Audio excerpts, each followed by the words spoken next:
la ley ómnibus tampoco. Sí, vamos a hablar, como te decía, de un amparo que puso gente amiga que cree mucho en el sano quilombo, en la democracia participativa. Ya te he hablado varias veces. A nosotros nos gusta darles micrófono justamente porque nos parece muy vivificante lo que intentan hacer y nos gusta acompañarlo. Bueno, vamos a ver qué pasó con ese amparo. Te va a contar detalles Jonathan Valdivieso. Él es justamente miembro del Observatorio del Derecho a la Ciudad y del movimiento La Ciudad Somos quienes la habitamos. Hermoso movimiento. ¿Cómo te va, Jonathan? Simón te saluda. Hola Simón, ¿cómo estás? Gracias como siempre por la invitación. Por favor, más que merecida. A ver, ¿les dieron boliza? ¿No les dieron boliza? Contame detalles, que sé a grandes rasgos qué es lo que sucedió, pero me falta todo tipo de detalle. Bueno, hace como un mes prácticamente presentamos el primer amparo que se presentó a nivel nacional pidiendo la nulidad y la inconstitucionalidad del DNU tiránico de Milei. Luego de varios vaivenes, hace 2 días el Tribunal de Feria, el Tribunal Contencioso Administrativo, decidió dictar sentencia de fondo, no decidir sobre la cuestión de fondo del amparo que presentamos, y lamentablemente decidió rechazar el amparo. Con argumentos formales, que ahora comentaré, un tanto técnicos, pero lo que estaba en discusión para el juez, y que no nos dio la razón, es la existencia de un caso. Esta es una cuestión muy técnica que tiene que ver que la justicia no resuelve, tradicionalmente, cuestiones en abstracto, sino que necesita que exista un conflicto concreto para poder sentenciar. Por ejemplo, ¿no? Si saldría una ley que quitara algún derecho, no se podría ir a cuestionar esa ley hasta que uno tenga un conflicto concreto, de perjuicio concreto y de afectación para ir a la justicia. Acá el problema era que el juez estableció que no podíamos ir a cuestionar de forma genérica el DNU porque no teníamos una afectación directa. El grave problema, y resulta sorprendente, teniendo en cuenta la historia de la Argentina, que no se considere que el respeto por el sistema republicano y el respeto por la democracia, por el derecho a la democracia que tenemos, no sea considerado la vulneración de un derecho concreto. A ver, Jonathan, vos sos abogado, querido. Vos sos abogado, yo no, así que corregime, pero de por sí la ley es una abstracción. Totalmente, ¿no? Pero, por ejemplo, hay afectaciones que uno puede decir, el DNU afectó, obviamente, en forma particular a los usuarios de medicina prepaga, a los que son inquilinos, etcétera, etcétera. Pero hay una afectación que es directa a todos los ciudadanos que viven en Argentina, que es justamente que no se respete cuestiones tan estructurales a la organización del poder público que establece la Constitución, como es el sistema de división de poderes, los principios republicanos y la intervención del Congreso, ¿no? Que es el respeto por el sistema democrático, que, repito, tenemos que empezar a internalizar que la democracia no solamente es una forma de gobierno, sino también es parte del derecho que tenemos nosotros a participar en las decisiones del gobierno. A nivel internacional, los tratados internacionales establecen que tenemos un derecho a formar parte de esas decisiones políticas de forma directa o de forma indirecta, que es justamente lo que hacemos cuando elegimos representantes y actúa el Congreso. Por lo tanto, si el Congreso es solayado, es esquivado, eso implica una vulneración directa de nuestros derechos. La Corte Suprema tiene antecedentes en casos similares, donde se ha tomado decisiones violando esta estructura del sistema republicano y democrático, diciendo que así como todo ciudadano de la Argentina tiene la misma distancia o el deber de obedecer a la Constitución, también se encuentra a la misma distancia para defender que se cumpla esa Constitución, y estableció que basta con la mera calidad de ciudadano para ir en contra de aquellas decisiones que afectan al sistema republicano. Por lo tanto, en el caso concreto del DNU, la justicia fue en contra de los propios precedentes de la Corte Suprema para rechazar el DNU con aspectos meramente formales que tampoco eran atinentes al caso, ¿no? Repito, la cuestión es cuando se viola gravemente el sistema republicano y el sistema democrático, otorga el derecho a cada ciudadano del país a ir a la justicia a defender esa estructura y organización del poder. No puede haber excusas que no hay afectaciones concretas, no hay controversia, que son los tecnicismos que suelen usar los jueces para decidir no resolver la cuestión de fondo. Estos son argumentos que usó la justicia para decidir o para no abordar si el DNU era inconstitucional o no, sino directamente se detuvo en los requisitos y nosotros podíamos ir a la justicia, ¿no? Hubo una expresa denegación de justicia, donde no pudimos discutir si el DNU respeta la Constitución, sino directamente la justicia nos dijo, no, ustedes no pueden venir a discutir porque no hay un caso concreto, cuando la Corte Suprema ya había solucionado esto en su doctrina varias veces reiterada de que todo ciudadano tiene derecho a ir a defender a la democracia y al sistema republicano. ¿Cómo se llama el juez, este juez que hizo las cosas tan mal? Este juez es el juez David Pico, que es el juez de Feria, encargado prácticamente que está resolviendo todas las resoluciones con el DNU y está decidiendo rechazar, ¿no? Todos los amparos. No solamente rechazó el amparo que presentamos nosotros, también rechazó el amparo que presentó el doctor Rizzo, rechazó la medida cautelar que presentó el CELS, así que está generando toda una cobertura jurídica con respecto a esta aberración jurídica institucional que es el DNU. Repetime el nombre, por favor. El juez es el doctor Lavie Pico.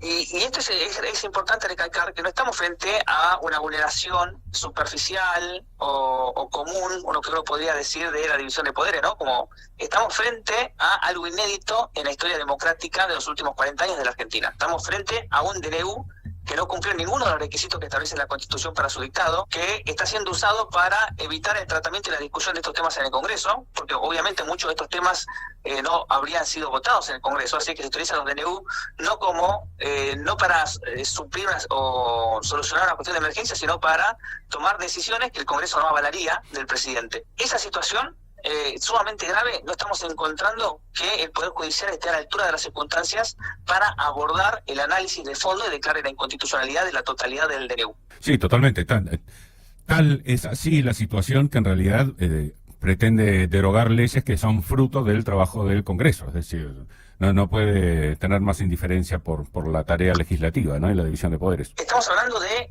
80 leyes que fueron modificadas o derogadas, ¿no? Entre ellas, leyes que otorgaban derechos aproximadamente a 9 millones de personas, como es la ley de alquileres, leyes que regulaban también el derecho al acceso a la salud de millones de personas que son usuarias del sistema de medicina prepaga, leyes relacionadas con la soberanía nacional como la ley de tierras, y etcétera, etcétera, ¿no? Las cuestiones laborales que se modifican. Bueno, toda esa envergadura de avasallamiento de derechos, de regresión y quita de derechos conquistados durante décadas, este DNU los eliminó de un plumazo, sin que estén justificadas las argumentaciones de excepcionalidad, y además sin que exista ningún tipo de documento o dictámenes que fundamenten el contenido del DNU. Porque una vez que presentamos las demandas judiciales, con posterioridad nos enteramos, cuando logramos acceder a los expedientes del DNU, que el expediente tiene solamente 2 archivos PDF, ¿no? Ahora son expedientes electrónicos. El primer expediente es la carátula, el primer PDF es la carátula, y el segundo archivo es el DNU. En el medio no existe ningún dictamen o informe de ningún funcionario público u organismo del Estado que haya fundamentado por qué el DNU tiene el contenido que tiene. Lo cual también genera que el DNU sea arbitrario. Un DNU que no tiene fundamentos, que no tiene informes, que no tiene ningún tipo de análisis, que no tiene dictámenes jurídicos, es una decisión arbitraria porque es una decisión no fundamentada. Y también la segunda pregunta es, si no intervino ningún funcionario público, si no pasó por ningún ministerio el contenido del DNU, ¿quién lo redactó? ¿No? Y si no lo redactó el Estado, si no fue redactado por funcionarios públicos, fue redactado por privados. Y cuando hablamos de privados no hablamos de la ciudadanía que fue consultada en asambleas, no, fueron las grandes corporaciones, los poderes económicos que están siendo beneficiados por el contenido del DNU, lo que redactaban el DNU, y obviamente el contenido está orientado a seguir generando privilegios y a permitir el saqueo por parte de las grandes corporaciones. El DNU no solamente es gravísimo porque lesiona el principio republicano y democrático, sino porque también su contenido es diametralmente opuesto a el espíritu de la Constitución Nacional. Nuestra Constitución ordena que tiene que haber un desarrollo económico con justicia social, con justicia ambiental y bajo el paradigma de derechos humanos. No, eso implica que el Estado deba tener una intervención fuerte para garantizar que todo ciudadano pueda acceder a esos bienes y a esos derechos. En cambio, el DNU, el paradigma que lo sustenta es justamente que el Estado se corra, que deje que el mercado sea el regulador social y económico de la vida de los argentinos, y al manifestar y al establecer que el Estado se corra, lo que está diciendo de fondo es que en Argentina no va a haber más derechos humanos. No, porque el mercado no es el responsable de garantizar los derechos humanos, sino es el Estado. Lo que el DNU dice es que el presidente va a tener todas las facultades para desregular la economía, flexibilizar todo tipo de regulaciones y restricciones que eliminen las regulaciones del mercado, las regulaciones de los precios, las regulaciones de las prestaciones de las empresas. Es decir, que prácticamente todo quede en manos de las leyes del mercado, que sabemos que esas leyes son leyes impuestas por los que tienen más poder en el mercado, que son las grandes empresas que se encuentran en situaciones monopólicas o oligopólicas o en sistemas cartelizados, como puede ser las empresas de prepaga. Es así, es así. Sí, son tantas las formas de ignorar la Constitución que cuesta concentrarse en una, ¿no?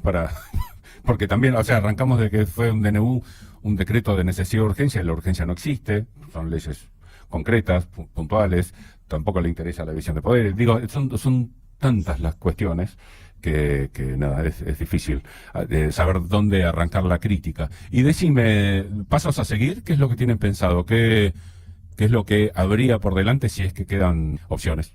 El día de hoy presentamos la apelación para que la Cámara Federal sea la que analice la sentencia de este juez de primera instancia que rechazó el amparo y también vamos a ir a la Corte Suprema a través de un recurso extraordinario per saltum, ¿no? Que es la opción cuando suceden cuestiones de extrema gravedad institucional, que no hace falta pasar todas las instancias para acudir a la Corte, sino que uno puede hacer un trámite directo, ¿no? Acudir por el acceso a la justicia de forma directa a la Corte Suprema, y es lo que vamos a intentar y plantear la semana que viene, ya que desde nuestra perspectiva estamos frente a una aberración institucional y jurídica de envergaduras insondables. Que bien como manifestabas, ¿no? Resulta complicado discutir de forma fragmentada porque la violación es tan grande que directamente resulta inentendible cómo este DNU puede estar vigente de acuerdo a la Constitución y al ordenamiento de la Argentina, ¿no? Bueno, de hecho, la Constitución dice que no existe lo voy a decir mal, quizás vos, porque sos ambientalista, le das mucha bola al tema, quizás vos me puedas dar la data puntualmente, pero hay como un principio de no regresión, tanto para derechos humanos como para derechos ambientales, ¿es así? ¿Hay algo parecido a eso?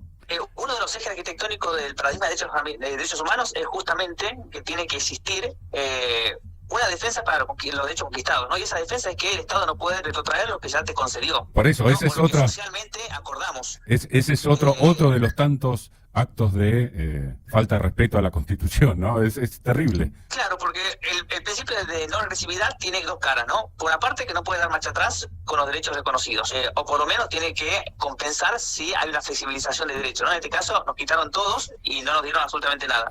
Pero además, el principio de no regresividad tiene otra contracara, que es el principio de progresividad, que implica que el Estado tiene que hacer todo lo posible para ir reconociendo y garantizando de la mejor forma posible cada vez más los derechos. Y eso implica un Estado presente, implica un Estado que regule, un Estado que elabore políticas públicas.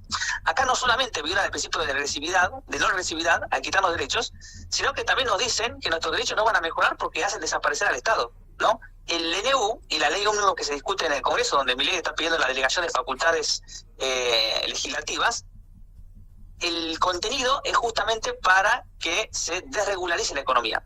La concentración del poder de Milei no solamente es un problema democrático, sino que también tiene un problema de fondo que está diciendo a viva voz: yo quiero el poder para que el Estado no intervenga en el mercado. Sí. No, yo quiero el poder para que no haya un amparo estatal, sino que quedemos todos a merced del mercado. Y eso también es sumamente grave y hay que tenerlo presente. Obviamente. Es muy pintoresco, ¿viste? Los humanos estamos capacitados para ver lo que queremos, pero me causa mucha gracia. Bueno, yo odio a todo el mundo, no tengo ningún tipo de participación en la farsa de la grieta. Yo, por lo menos activamente, vos también, tus hechos dicen eso, pero lo cierto es que es gracioso cuando dicen que antes veníamos de algo así como precios controlados, demasiada participación del Estado, cuando en realidad es todo lo contrario. Pero bueno, venimos a merced en la ley de alquileres, en el medio ambiente, en megaminería, bueno, en manejo del campo, bueno, el manejo del poder inmobiliario en la ciudad, que vos te especializás en combatir, bueno, nada, tantas cosas que es muy pintoresco la manera como evaluamos la situación, y aparte en este caso como a ese problema se supone lo queremos solucionar con esto, ¿no? Es como meterle nafta al fuego y querer que se apague. Perdón estoy demasiado parlanchín, querido Jonathan. ¿Querés cerrar con algo esta charla? Tendremos muchas. Bueno, siempre con la parte de cómo nos estamos organizando desde la ciudadanía. A raíz del DNU volvió a haber un resurgimiento de nuevas asambleas en todo el AMBA, ¿no? Que tiene la actividad de los ruidazos los días miércoles, que fueron parte con una columna importante en la movilización del miércoles en el Congreso, y que ahora estamos convocando un nuevo encuentro de las asambleas del AMBA, ¿no? En un espacio que se llama Asamblea de Asambleas, este sábado a las 6 de la tarde en Parque Centenario. Así que todo lo que crea la democracia participativa, de que tenemos que construir comunidades para resistir y organizarnos frente a este avasallamiento de nuestros derechos, los invitamos a que participen del movimiento asambleario y vengan a la gran asamblea que estamos convocando el sábado que viene en Parque Centenario a las 6 de la tarde. Brillante, Jonathan. Muchas gracias por esta charla, muchas gracias por la acción y tendremos muchas oportunidades más en el futuro. Te mando un abrazo grande.